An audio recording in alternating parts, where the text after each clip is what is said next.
Now, tourists traveling to Kenya have shrugged off fears of potential violence during the elections, visiting the East African country in droves for a chance to see the annual wildebeest migration in the Maasai Mara, among other attractions. Africa 54's Esther Githui-Ewart reports.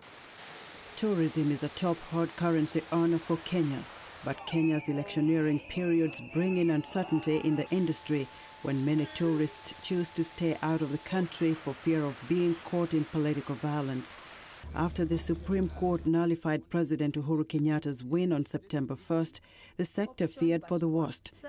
Presidential elections held in 2007 left the tourism industry on its knees after political violence erupted. But not so this year. British tourists Alan Pattenden and his wife June, who have visited the country 41 times, say they feel safe while on holiday. There always will be violence. I mean, we have violence in England on political matters, but it's always a certain section who will cause trouble at any time, whether it's politics or something else. No, I have no worries at all.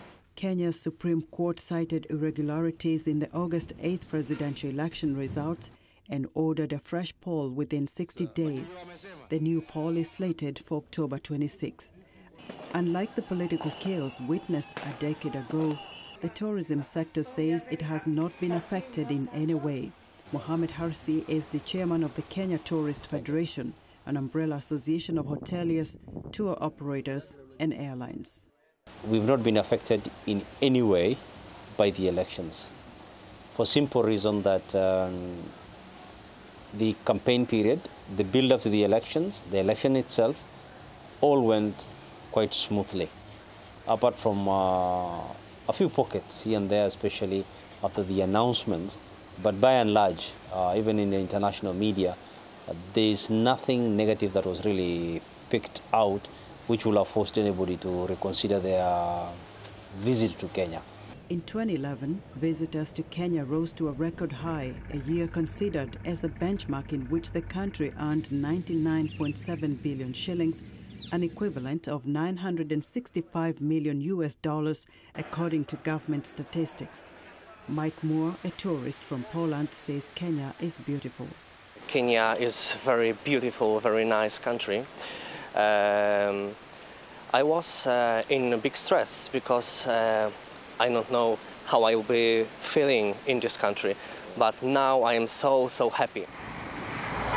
Tour operators and hoteliers are, however, cautious and are keenly watching developments in the country, where protests have been held in recent weeks as opposition supporters demand the sacking of election board officials ahead of the rerun of the presidential vote.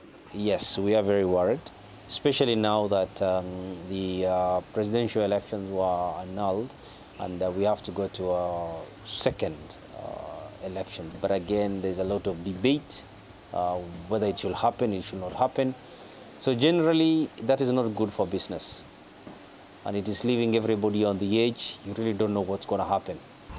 Kenya's government has spent millions of dollars to market the country as a top tourist destination, where tourists can watch the annual migration of the wildebeest, swim in the warm palm-fringed beach waters of Mombasa, and go on safari trails to see the Big Five that attract over 1 million visitors each year.